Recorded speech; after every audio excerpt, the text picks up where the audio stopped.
Shalom, mi Vaknin, you Shoshanim. My name is Sam Vaknin, and I'm the author of Malignant Self-Love, Narcissism Revisited. I'm also the professor of psychology in blue. Yes, I'm having my blue period in my garderobe.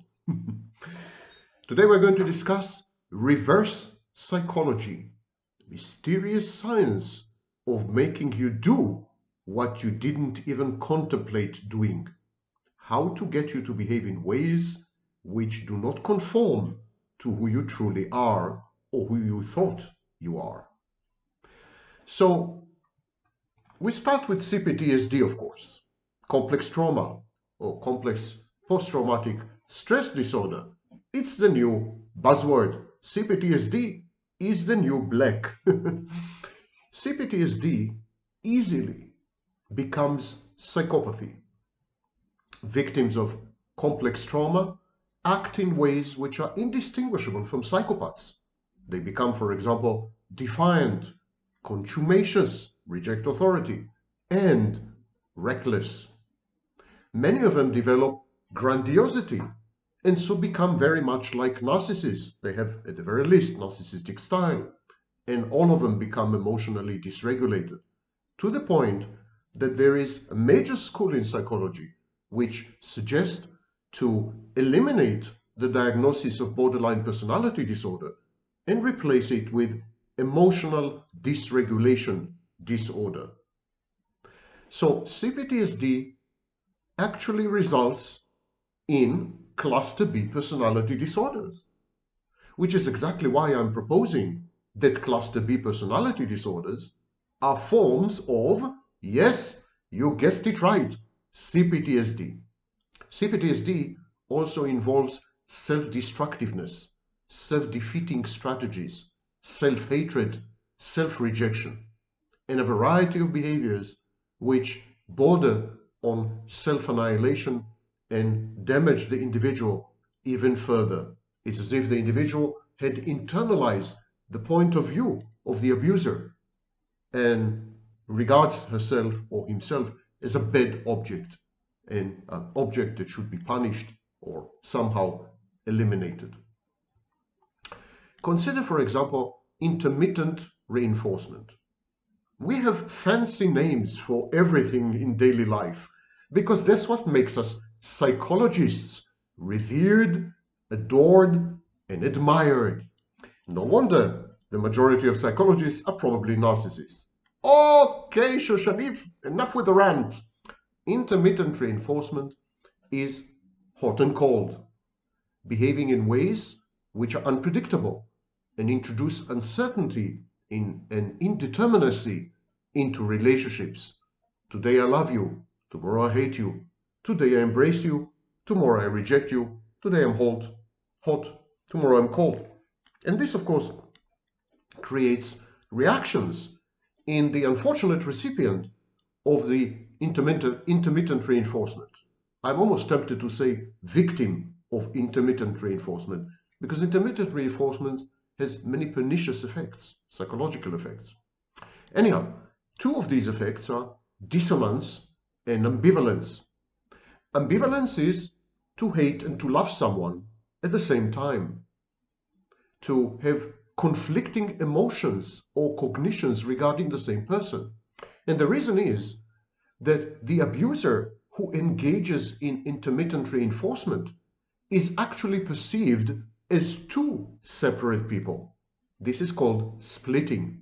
It's an infantile defense mechanism.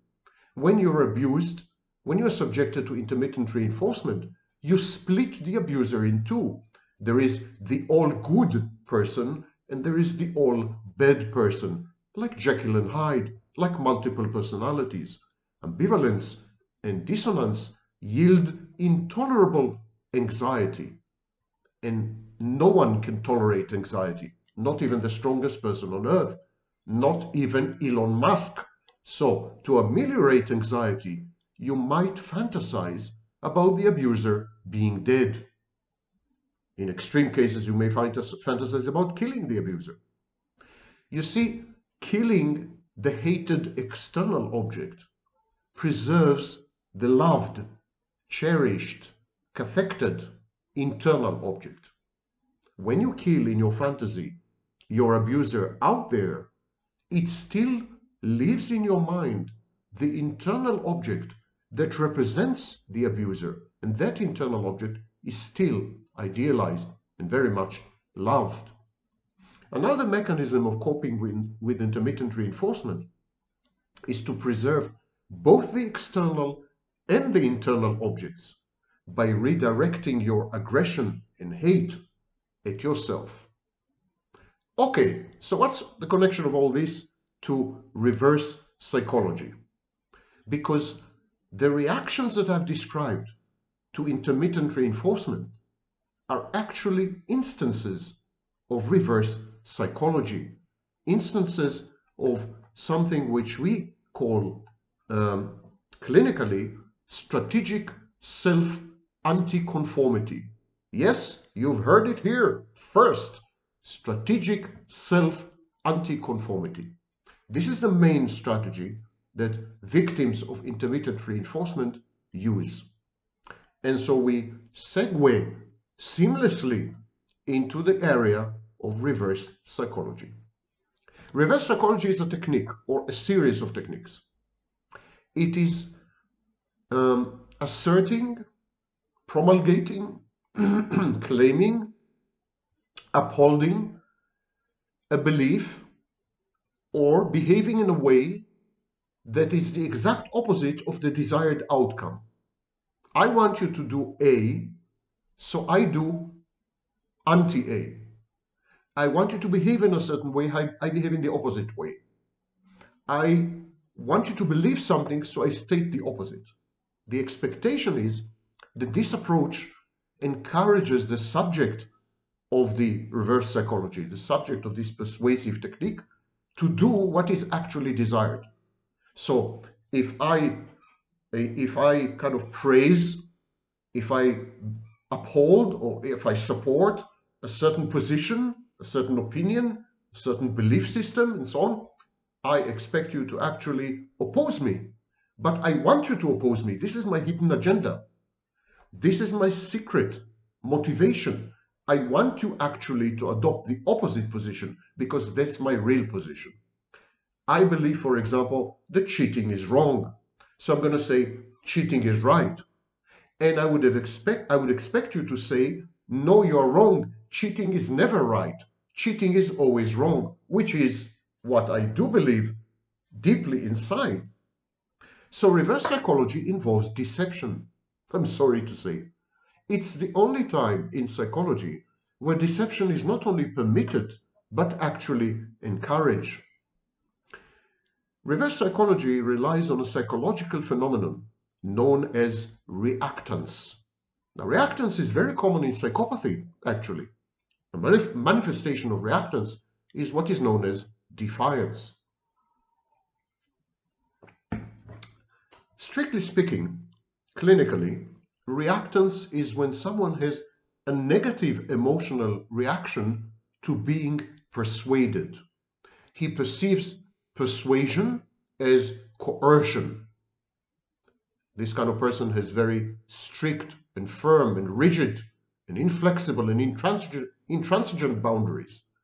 So whenever you try to change his mind, to convince him of something, to sell him on something, he perceives this as an attack, an intrusion, an invasion. His hackles go up and he becomes very defensive. This is called reactance. So if you advocate a certain position to a reactant person, to a person with reactance, they're likely to adopt the opposite position. If you try to convince them to do something, they're likely to do the opposite. They are non-bears. Knowing this, you can reverse engineer the process, socially engineer people with reactance. By claiming something, by stating a belief or an opinion, you can actually force them to adopt, to accept, to support, to propagate the opposite opinion or belief. If you really want them to do something, all you have to do is tell them to not do something. and then they will do it. So this works on people who are naturally reactant, people with very strong resistances, people who are more compliant, people who are people-pleasing, and so on and so forth, are not good subject matter, not good subject material for reverse engineering. Reverse engineering works best with people who are narcissistic, people who are antisocial or psychopathic, people who are grandiose, etc., etc. In short, reverse engineering should be a major technique in dealing with cluster B personality disordered people. Indeed, reverse engineering is built or baked into my new treatment modality called therapy. Now, the person being manipulated with reverse engineering is usually unaware of what's going on. And yes, I'm using the word manipulation judiciously. Reverse engineering involves deception and it involves manipulation. It's an influence technique. It is also known in clinical circles as psychological reactance, a psychological reactance technique. The idea is to create a hyper-arousal state. When freedom is limited, when freedom is threatened, when there is a perception of limitation of liberty, people with reactance, people with resistances, people with strong defense mechanisms, people with grandiosity and other cognitive distortions, such as the Dunning-Kruger effect, this kind of people, when they believe that their freedoms are encroached upon, tend to use psychological reactance. They tend to act exactly the opposite of what is demanded and expected. We saw an instance of this play out during the COVID-19 pandemic. People with high reactance and high resistance refused to take the vaccine. And they refused to take the vaccine just because they were told so. They refused to take the vaccine, they refused to be vaccinated just because authority figures recommended the vaccine, just because there were vaccine mandates. So unwisely, vaccine advocates did not use reverse psychology. They could have easily used reverse psychology. For example, they could have created scarcity. Scarcity is a reverse psychology technique. You create the impression that there's not enough to go around, and then people compete for the little there is. So you force them actually to become consumers. Consumerism is based on scarcity. We encourage people to buy things they don't need just because there is a limited supply. The higher the stake, or the perceived stake, the more freedoms are endangered or perceived to be at risk, the more the arousal.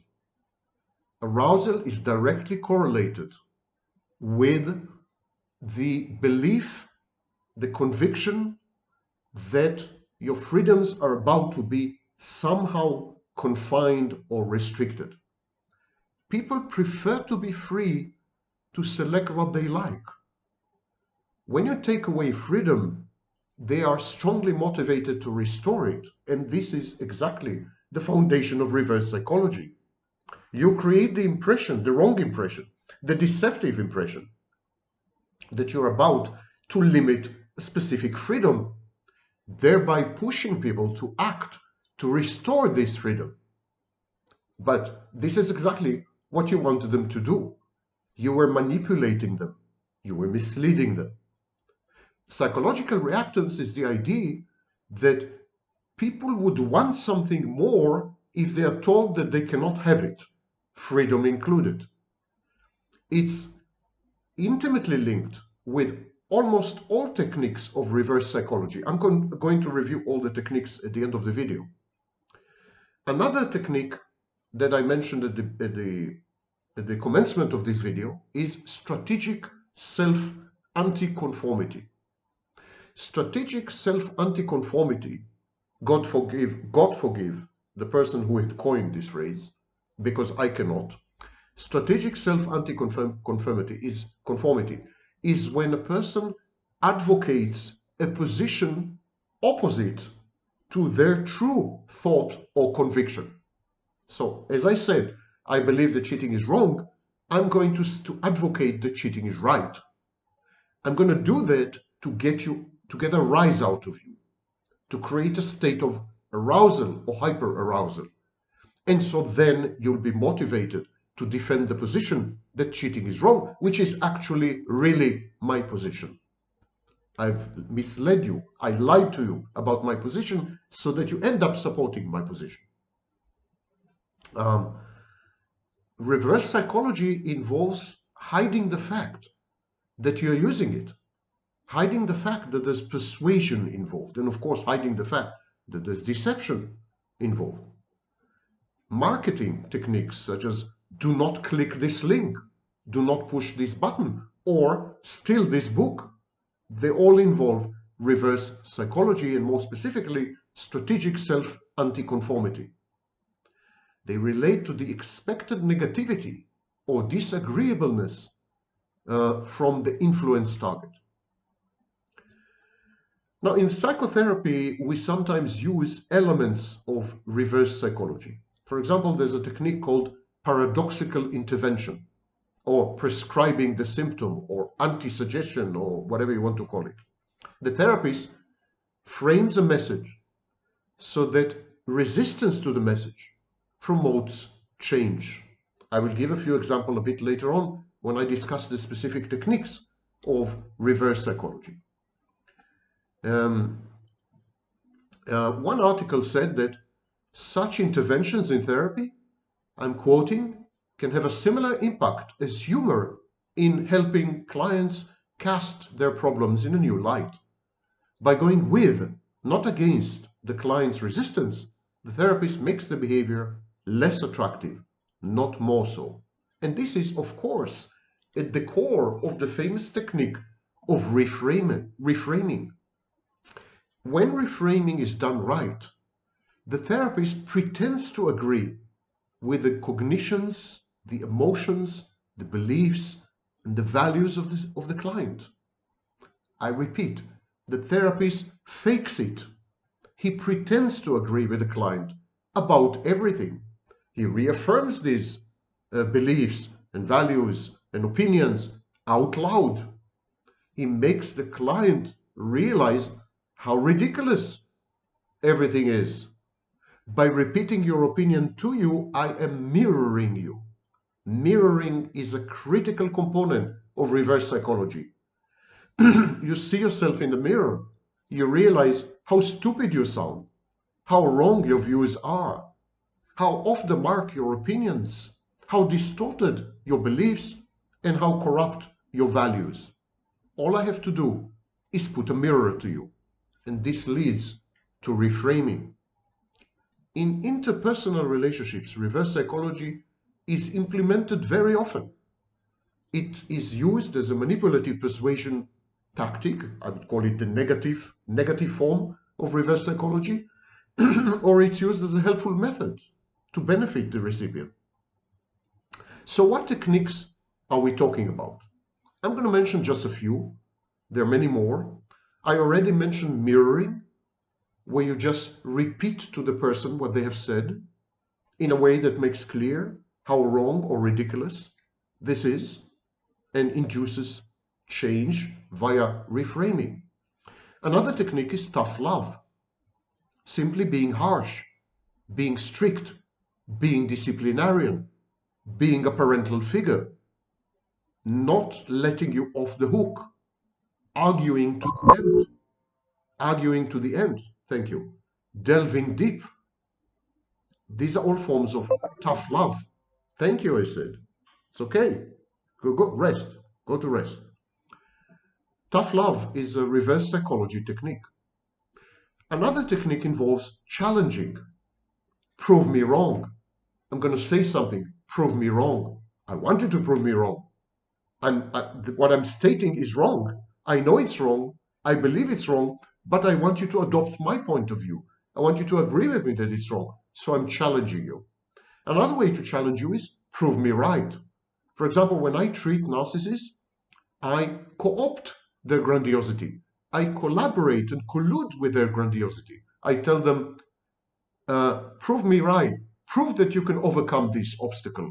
Prove to me that you can overcome this resistance. Or I challenge them and say, I don't believe that you can do that. I don't believe you can do that. That's a provocation. It's a form of challenging. Provocation is a technique where I say something that I know will trigger you, push your buttons, cause you to decompensate, disintegrate in a way, and act out within the channel, the sublimatory channel, the socially acceptable channel that I'm providing. So provocation is a form of challenging. Prove me right, prove me wrong. Prove to me that you're strong enough to overcome your disorder. Prove to me that you can do this. I don't believe you. I don't think you can. Another form of reverse engineering is pseudo-humility. It's also known as fishing for compliments. I would tell you, for example, am I not seriously ugly? And even if you do think factually that I'm seriously ugly, you would tell me, no, you are actually very handsome, Professor Vakni. You're the most handsome professor of psychology on your channel, which no one can dispute, I think. Anyhow, by being pseudo-humble, it's called pseudo-humility, by displaying fake or false modesty, I am forcing you to tell me what I want to hear. To tell me what I want to hear. And that is a technique that narcissists use very often. They use pseudo-humility to coerce you into providing narcissistic supply.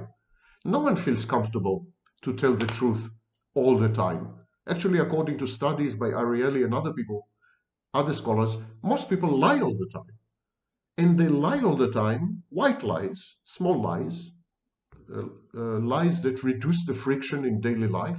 They lie all the time because they're prompted to lie. A waiter comes to your table and asks, was the food okay? No, the food sucked, but you would never say it. You would say, yes, the food was okay. That's what he wants to hear. Someone tells you, post a review on my website. Many of you will. I tell you, I'm ugly. You would respond mostly by telling me I'm handsome. And no, don't tell me the truth. Please, no comments with the truth. I beg you. Okay, Shoshanim, I trapped you into giving me a compliment. The next strategy is known as inconsistency. You act in ways which defy previous knowledge about you. For example, everyone thinks that you are very amicable, people-pleasing, nice guy, and suddenly you act abrasive, aggressive, almost violent. You use foul language, you break things. This creates in people around you the need to restore the equilibrium, to move you back to your previous position, to reaffirm their views of you. In short, it creates a dissonance. So by behaving this way, you can manipulate people and modify their behavior by being inconsistent. Indeed, abusers use intermittent reinforcement as a form of reverse psychology. And this is why I started this video with intermittent reinforcement. Then there's nagging. The more you nag, the higher the chances that the person will balk, resist, and even become aggressive. So nagging is a way to ensure that someone doesn't do something you don't want them to do. For example, if I don't want you to spend money, I will nag at you to spend money all the time. At some point, even if you love to spend money, even if you engage in retail therapy daily, you would stop spending money just to spite me, just to demonstrate to me that you have autonomy and agency and you will not succumb to my nagging. Nagging is a great tool to reverse unwanted behaviors, to desensitize people, and to stop counterproductive, self-defeating choices and decisions. Nagging, reverse engineering. You never thought, reverse psychology. You never thought about it this way, have you? And finally, there's denigrating.